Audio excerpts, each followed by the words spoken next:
Happy Friday, guys, and welcome to this edition of KCAT News. I'm Jordan Pulliam, and with me is Nick Parton. Today we have top 3 in the weather with our man, Austin. But first, we're going to throw it over to Karsan and Layne within the studio. Thanks, guys. I'm Karsan Turner. And I'm Layne Becker. And this is In the Studio, the segment where we have special guests from all over the world of MHS. For our first guest of the week, we have the football coach, Mr. Fennewald. Hello, how are you doing? Doing wonderful. Awesome. How are we doing? We're doing pretty good, just hanging out and having a good time. And our next guest is the female lead of the fall musical, Bradi Allen. So, Coach Fennewald, how do you believe the football did overall this season, and how do you think their performance set the tone for next season? Very excited with the performance we had this year. We had a lot of our junior kids that stepped up this year. We had a great year from our seniors. Very excited about our football team, and I think it just paved the way for a good season that we can have next year. Okay. What has been some of the best memories of this football season so far? You know, really, in all honesty, you're blessed as a coach because you get to go out with these kids every day, and you get to spend some quality time with them. You spend, more time with them than you almost do with your own family. So that's been a blessing in itself. Setting goals as a team, which was to beat Rose Hill, to beat Wellington, to get into the playoffs. Obviously, that's something that's always a highlight of the season as well. So just being with these guys day in and day out, hanging out with the coaches, being with the football team, and watching their goals being fulfilled.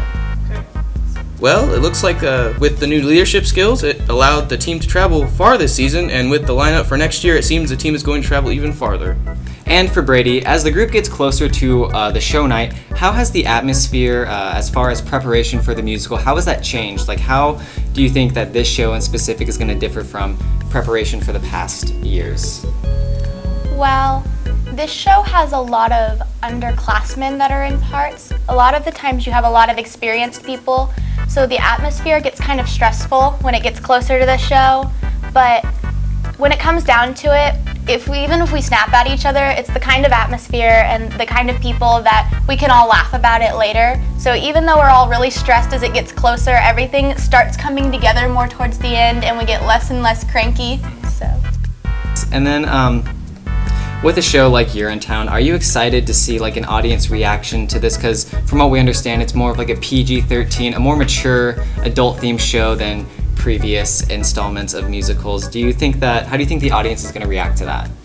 Well, I think it's definitely going to be different. This is the first kind of modern show we've done since I've been in the high school. We've done a lot of older classic things, and I think that it'll be something different, and I think a lot of the students will enjoy it because a lot of students won't come to the shows because they're old and boring, and this is the kind of show that all of the students and teenagers and college students can really get into because there'll be jokes that are more focused towards them.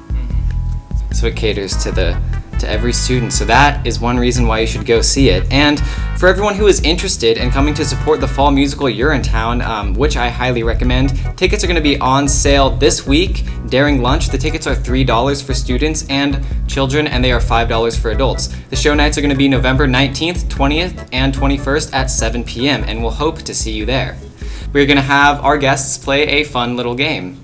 Well, now that we're back, we have both of our guests here in the studio game room. Basically what the game is a minute to win it, and this week's theme is called Moving On Up, in celebration of the football team moving on up for the next season, and in celebration of the musical moving on up to newer and greater things. Basically what happens is both teams have 1 minute to take the bottom cup, or get the bottom cup all the way up to the top. 3, 2, 1, go. All right, we see that both teams are moving on up very quickly. Yeah. Oh, dropped some.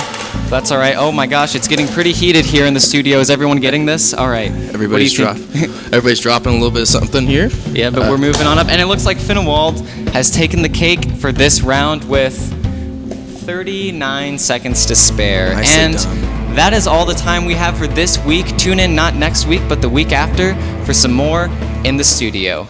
Thanks for that, guys. This week may have been short, but some great things happened. We'll find out what took place this week with Top 3. Thanks, Jordan. Due to another short week, this week we'll have Top 3 stories of the week. And to start it off, I'm going to throw over to Sean Benefiel for Sports Recap. In the 7th straight year in the 4A playoffs, the Wildcats squared off against number 2 ranked Bueller after losing a heartbreaker earlier in the season. The Cats marched down the field on their opening drive, which was finished off on a 1-yard run by Brent Cusick.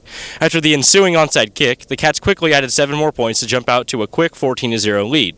The Crusaders held back much longer, though. Bueller put 35 points on the board to outscore Mulvane 35-28, which proved to be more than enough to end Mulvane's season. Mulvane finished 5-5 with their 7th straight playoff appearance. All league results are not out yet, so until we have those, I'm Sean Benefiel, KCAT News. Great job, Sean. So sad to see all the fall sports end so soon. Now I'm going to throw it to Abby Horsley for the KAY conference. On Tuesday, November 10th, KAY held a regional conference here at MHS's auditorium. KAY is a Kansas Association for the Youth, which helps character building, leadership training, and service programs. I caught up with Mrs. Brown for more insight. It went very well. We had approximately 250 students here representing their high school Area 6 chapters of KAY, and we had approximately 50 sponsors that came along with them. So I think the students looked like they were having a really great time. They had some neat leadership opportunities, good guest speakers.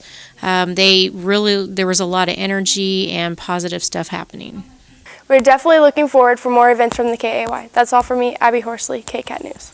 Good job, Abby. The KAY conference sounded like a blast. And to end the segment, we're going to throw it over to me, Bretton Bowman, for the astronomy night. On Tuesday the 10th, the annual astronomy night was here at MHS, where students got to see and learn all sorts of amazing facts about the stars and the galaxies. They even got to meet Greg Novacek, one of the special guests here, and see some of the equipment he used to study the universe. Well, that's all from us. Back to you guys. Next up, we will get the weekend weather report from Austin Pfannenstiel. Thanks, guys. This week, I have some good news and I have some bad news.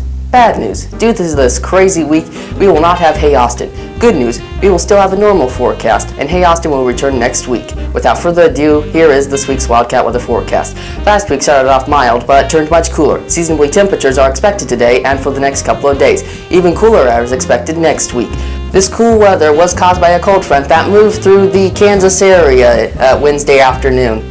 There was even some light snow in far northwest Kansas, with up to 2 inches of accumulation in some areas. The Wichita area missed out on the precipitation, but it was still rather windy, with gusts up to 40 miles per hour. Now it looks like an area of high pressure will move through the area, allowing for a nice day in Kansas. Today we will see plenty of sunshine with southwestern winds at 5 to 10 miles per hour with a high of 61. Tonight will be partly to mostly cloudy with a low of 40 degrees. Saturday will be just as sunny, but it will be breezy, with winds out of the southwest at 15 to 30 miles per hour. Expect a high of 64. Sunday looks to be very similar to Saturday. When you return to school Monday, it will be rather cloudy and highs will once again be in the mid-60s. The rest of next week looks to be in the 50s, with rain possible on Tuesday. That's a look at the Wildcat weather. And now here's a sneak peek of next week's Wildcat weather. When I count to 3, I want you to get busy. You ready now? 1, 2, 3. Hey Austin. Hey Austin. Hey Austin. Hey Austin. Hey Austin. Hey P-Fan. That's all I have so far. We need people like you for next week's episode. If you want to be on Wildcat Weather next week, send your request to @KCAT News Mulvane and I'll try to get you on the air. Have a good weekend and I'll see you back here next Friday. Thanks, Austin. That's all for this edition of KCAT News. Have a great weekend, and thanks for watching KCAT.